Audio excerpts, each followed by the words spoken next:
Hey, good afternoon, everybody. Bob Powers here with the Power Hour. I'd like to welcome you all for joining us. We're here with Miami Community Newspapers, and we're here with Representative for State House 114, Demi Busatta Cabrera. Perfect. Did I say it correctly? Yes, you did. All right, good. Very well. All right, my Puerto Rican didn't get in the way. All right, so first off, welcome to the show, and it's good to see you. And I want to know why you're running for District 114 State House. Why do you want the seat, girl? Why do you want the seat? Thank you for having me, of course. And I've been asked this question a lot throughout this campaign process. You know, why am I running? Why am I doing this? And, you know, there's no one specific definitive moment in my life that led me to this, but rather everything that has impacted or influenced my life.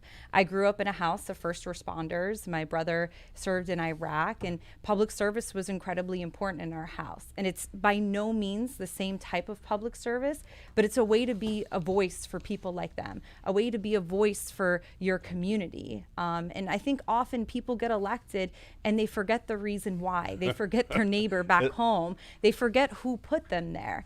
And at the end of the day, if you have the honor and privilege to serve your community, it's your responsibility to serve everyone, not just one party, not just one type of person, but everyone. At the end of the day, this district, 2/3 of it is not Republican, 2/3 of it is not Democrat. And I think it's really important that you put people over politics. Well, you have to embrace the diversity of your district, and you can't allow those things that you were raised with. You have to look at the other side. You just can't look at how like if you're Catholic, you have to look at, well, what do my Jewish constituents want, Yes. and what do my Protestant constituents? You have to look at it from that perspective, and that's a very fine line. It's a very difficult thing to do, and it takes a certain type of person that's able to do that. So, and with that, so what are some of the things, because I know that your area includes Sunset. Why don't you tell me what your area encompasses? So the area is parts of Coral Gables, the west side, west of Lejeune, parts of Flagami, city of Miami, city of West Miami, parts of city of South Miami. Then on the other side of US 1, the Gables by the Sea area, the very eastern side of Pinecrest. Then it runs down Old Cutler and grabs all of Cutler Bay. All so right. it's all over the place. Did you get the previous House members' blessing to run for his seat or not? I don't think so. No. I mean, well, it doesn't. But Because Javier Fernandez. So yeah, he's the current state representative, and he's leaving that for another. He's leaving to run for another seat. Of course, we don't agree on every policy, but I've never had a problem with him, and he's been nothing but nice to me. So. All right. Well, good. No, Yeah. but that says something.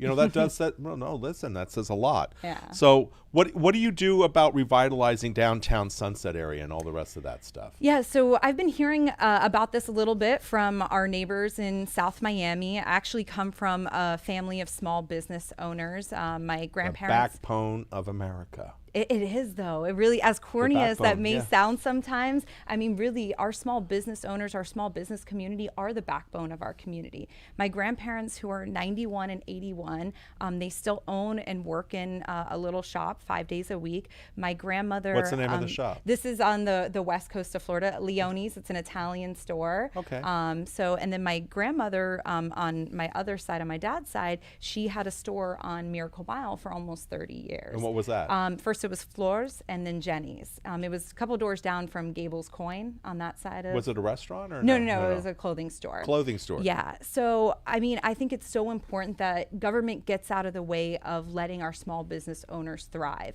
Right. And in the case of now, the government actually you want them to help when they need to help. Of course. And then get out of the way when they don't need it. Well, no. I mean, yeah.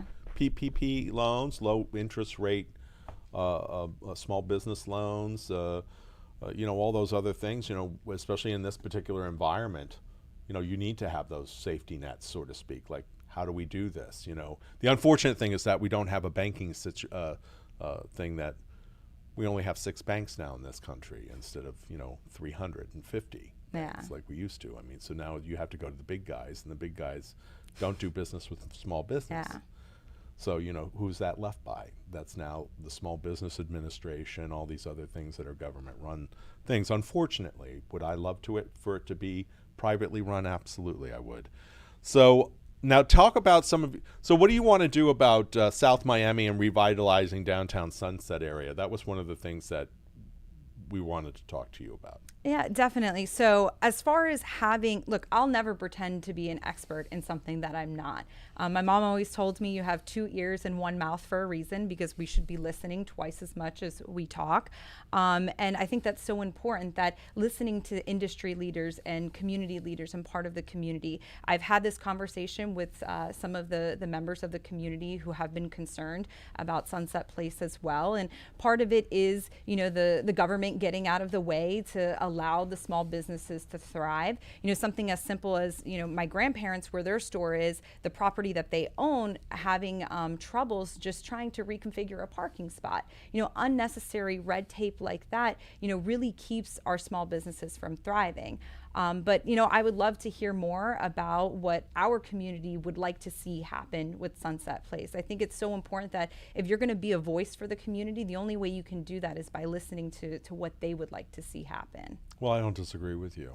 So what have you heard thus far about Sunset Place? I mean, what do you know about it? So some people have said that they would, like to see it reconfigured, or maybe, on a smaller scale. Some people said that they would like to see more partnership of, incentives to have more businesses go into there, or maybe obviously we're in a time where it's limited, but having different events centered around Sunset Place. So, blocking off the area so it's, you can kind of utilize the road that is right there, and walk, and if you have open street markets and things like that. But of course, some of this is limited because of what's happening with COVID. So. Right, correct. Yeah, but we can't live our lives like COVID's always going to be there. I mean, well, because eventually it will. We will get a handle on this, and like influenza. It took 2 years for that pandemic to go away, and people forget that. And history does repeat itself, and we've had other horrible diseases that have run their course through the United States, and were addressed. One of the other things I wanted to know is, as a state representative, being the age that you are, how important is it for millennials to play a part? Because you are a millennial. We did the math. We found out that you are indeed a millennial. And the other thing that goes hand in hand with that, so I'm just going to say this. So what we got here is we got this young lady who's running for a state seat in the House, who's a Republican, that you actually got the endorsement from Save Dade, which is a gay coalition, and Ask Me, which is the employees union for all the employees union for the city, for cities and county employees, I think is. And state. And the state. Is that correct, Tommy? That's right. So that's remarkable, because they're mostly Democrats. They're mostly a Democratic type, or progressive. I should say progressive, because by the way, the Republican Party used to be the Progressive Party, just so you know. I mean, many, many years ago, it was indeed the Progressive Party. So how does that, because the Republican platform doesn't really support like gay rights and a lot of that stuff that I'm aware of over here, like that doesn't land over here all that true. So how do you rectify that in your own head with some of that stuff? Like, I'm just going to ask you your point of view. No, definitely. I think that, when you kind of get into this arena, some things that are frustrating is that because you're one thing or the other, that means you must fit into a specific type of box. And I've never dealt well with being put into a specific type of box because, I'm a woman, or I'm a millennial, that must mean, or I'm a Republican, that must mean that I think X, Y, or Z. And, as far as Save Dade goes, the LGBTQ community and, promoting equal rights is so important to me. It really is. And to me, that's not a party issue. That's just a people issue. That's a human issue. And I do agree that there have been people in the Republican Party who probably haven't been the most supportive or the friendliest to the LGBTQ community, but I'm here to change that. I am. It's the same thing that goes for Ask Me. So I was a state employee. That's what, I used to work for the state of Florida. I know what it's like to be a public employee. I know what it's like to be a government employee.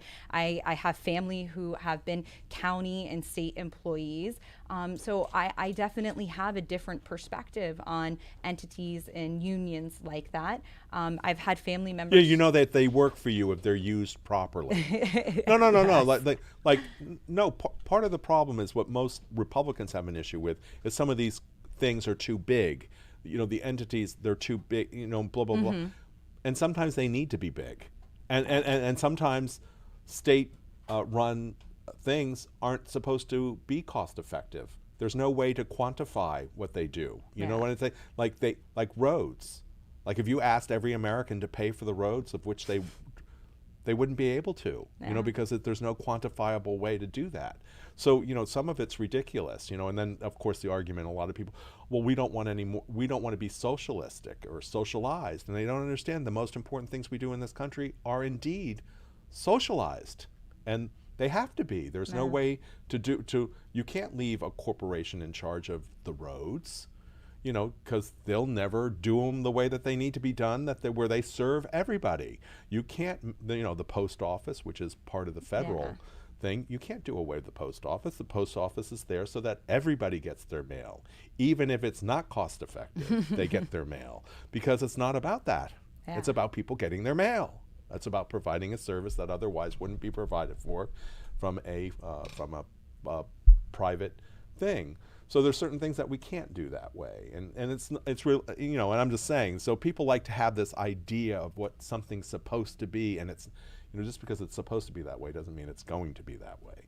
So and I just found that interesting. So what's your take on some of this voter suppression stuff and all the rest of that, voting by mail and so forth and so on, and how do you feel about that? I mean, do you even care? Does it even matter? So voter suppression obviously should not happen. I don't think there's anyone out there that thinks that is okay, or hopefully they don't.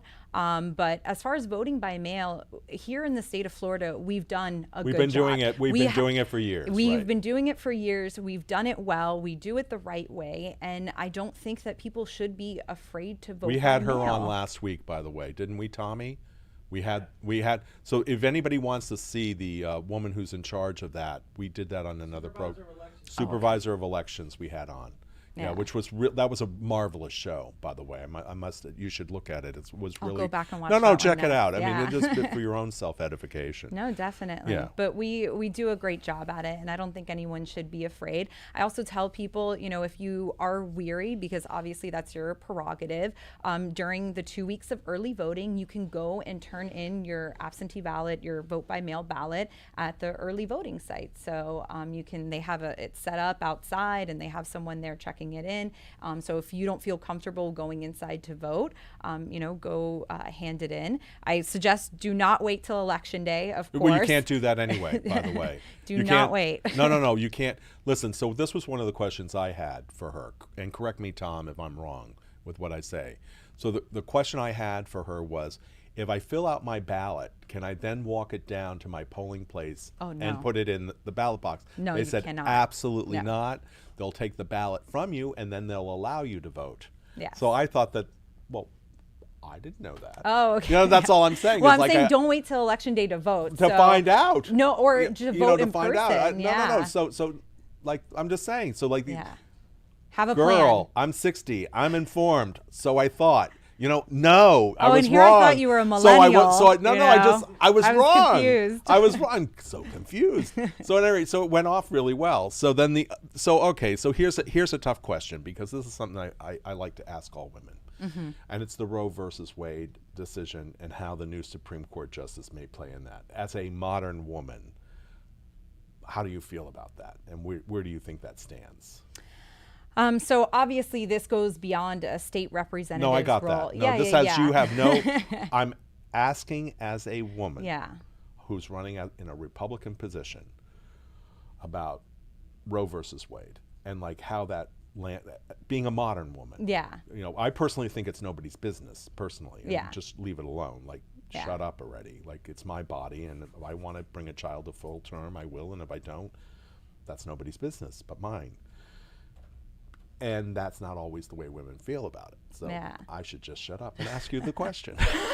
No, so you know, I have an interesting background, I guess, or maybe it's my dad's background. He was adopted from a Catholic orphanage in New York in the 50s. Sorry about giving everyone your age away, Dad. But you know, so obviously that is I guess, a very personal issue to me, and like you're saying, it's personal for everyone. And I do think that, you know, we need to be there, and have resources available to women and information accessible, so you know they're not stuck in that position to make that that's decision. but that's what Planned Parenthood used to be. I mean, and people used to, you know, I'm just saying the Republican Party, this is where I got away from my Republican roots. Is like, you know, if you believe that God is all powerful and all, a child will be born regardless of any roadblocks that a human being sets up to not have that child born. I mean, if God wants that child to be born, that child will that will happen. Okay, so you know, Planned Parenthood never sanctioned abortion. Yeah. And nor did they pay for it. It was mostly done through private funding if it needed to be done. So I agree with you that education is the best form to, with women, and knowing about their body, and also protecting themselves against an unwanted pregnancy.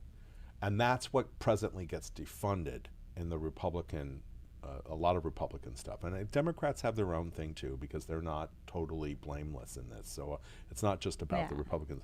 So I just want to know how you feel about that. And about so also talking about the Supreme Court justice issue that you were mentioning, you know, it of course. She's smart, this girl. Ooh, she stays on point. Ooh, I love it. Well, you know, trying it's A for important. effort, right? No, it's important. No, it's important. But you know, it is frustrating to watch, obviously, politics getting in the way, because we saw it when President Obama was still in office. We're seeing it now, and obviously people not being individuals of their word, which I think is incredibly important in this world. I think that, you know, at the end of the day, a lot that we're left with is our word, and you need to be, you know, a woman or man of your word. And I would like to see more of and of course this always happens no matter who's in power at the time, but more of a methodical approach to, you know, if a Supreme Court opening happens at this point in time, this is what needs to happen, X, Y, and Z, no matter who is in power, you know, an actual process in place. And that's what I've been hearing a lot from, you know, members of the community, from my neighbors, and, you know, talking to voters, is that that's what they want to. They want a process that's fair, a process that's impartial, a process that's not polarizing, because that is incredibly frustrating that we get bogged down in so many things that become polarizing that don't need to be. Right. So. Well, but how do you feel about the whole abortion issue anyway, just from a woman's standpoint? Well, I mean, that's what I was saying before, that, you know, I think that we need to support pro-life policies, but you can do that by having, you know, access to information to women. When I was a government employee, we would hear from so many women who they had abortions, and it was something that they carried with them through the rest of their life, that, you know, they struggled with, that maybe they regretted, or they wished that they had other information available or resources that they never had to make that decision. I don't disagree with you, but but the very agency that carries out that is the thing that constantly gets defunded, which is Planned Parenthood, is what I'm saying to you. So I mean, you know, you can't say, well, we don't listen, because I'm not a listen. I have plenty of girlfriends that have lived both things, not.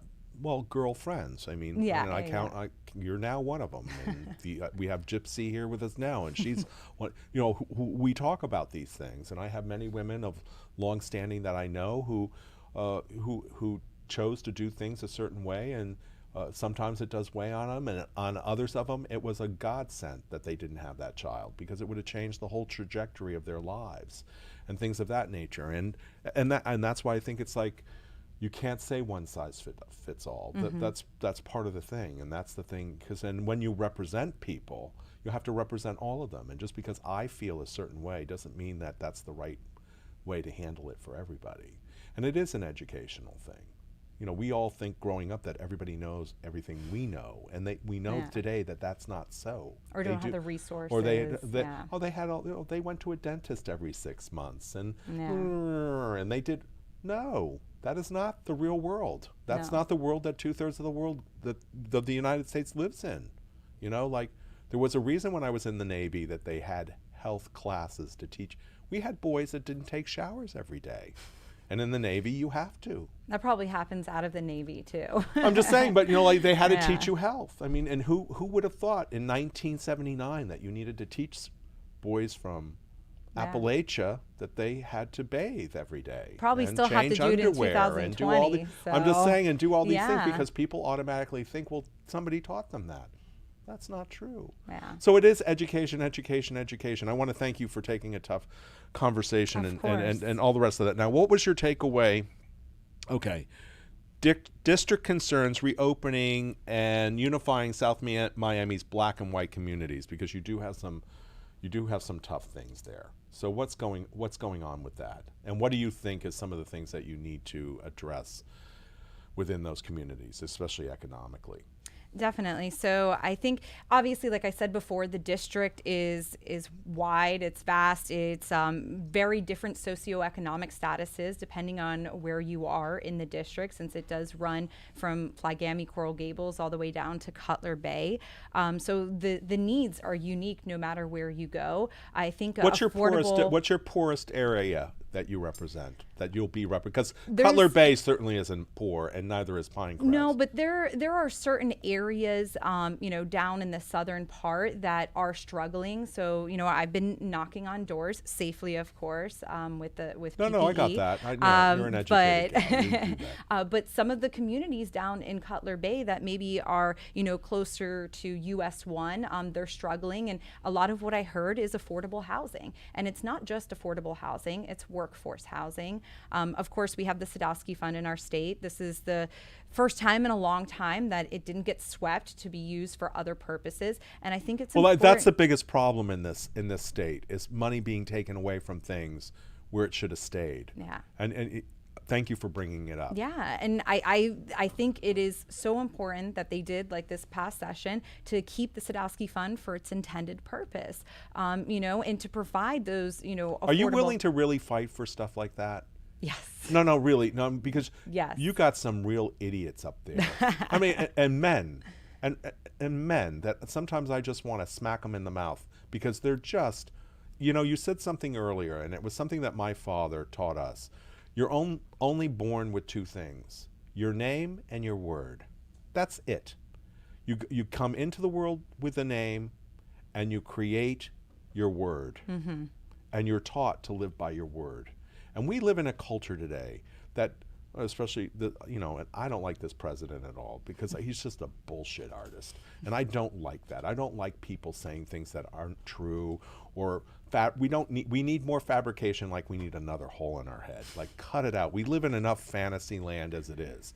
I'm not kidding you. It's made your party very difficult sometimes for me to stomach, and I'm a member of that party, okay? And I just sometimes just go, what are they talking about? Like, stop this already. We've got far worse problems to worry about than this horse shit that they talk about sometimes. So I'm just saying to you, because you're an educated, you're a smart gal. I'd vote for you if you were move into 114. We'd love to have you. I'm just saying, because and I know that there's certain things that they pigeonholed you into that I don't think you really want to be pigeonholed into because of being part of that party. And I can't believe that you feel comfortable all the time with some of the things that get said. But nonetheless, you've handled it with grace and aplomb. So what are some of your feelings about that, and how do you think you're going to, what are your takeaways with that? Like, how are you going to fight some of that malarkey that's going on right now? Yeah, I think that you have to be principled. And, like I had said before, you're only as good as your word in this world, in this field, in this industry. Of course, it's an industry, a field that's dominated by men. And, women, we're just better, no offense, but we just think differently. And I do You think got a big fan right over there. perfect. There you go. And I think we do need more women altogether, and no matter which side of the aisle it's on. I think that it would lend itself to a different type of policy making, but I think it is important to be a person of your word and be principled, and you have to be strong. You have to stand your ground. Sometimes you're not always going to be able to be a part of the gang or the group, but you have to stand for what your community needs. Right. Okay. Yes, sir. Leave her too, put her on that camera right there and tell the people why they should vote for Demi. You want me to tell? Yeah, you already said that you were going to vote No, for no, I me, would. so, No. or you would. Talk to those people. She needs to do that. Yeah. You need to We got do a that. couple minutes. I want Here, to we want you to talk knock it to. out of the park is what I'm Yeah, I want you to knock it out of the park. The thing here is this: is that the sticking points for me is, I don't think this president should be appointing a Supreme Court justice right now. I think that's kind of like, you didn't allow the last guy to do it. Why would you allow this guy, like, within 35 days to do it? It sounds like a real push. Okay, I don't think we're going to have a problem with the court if there's a tie. With the if there with the voting. I think the Supreme Court will do its job.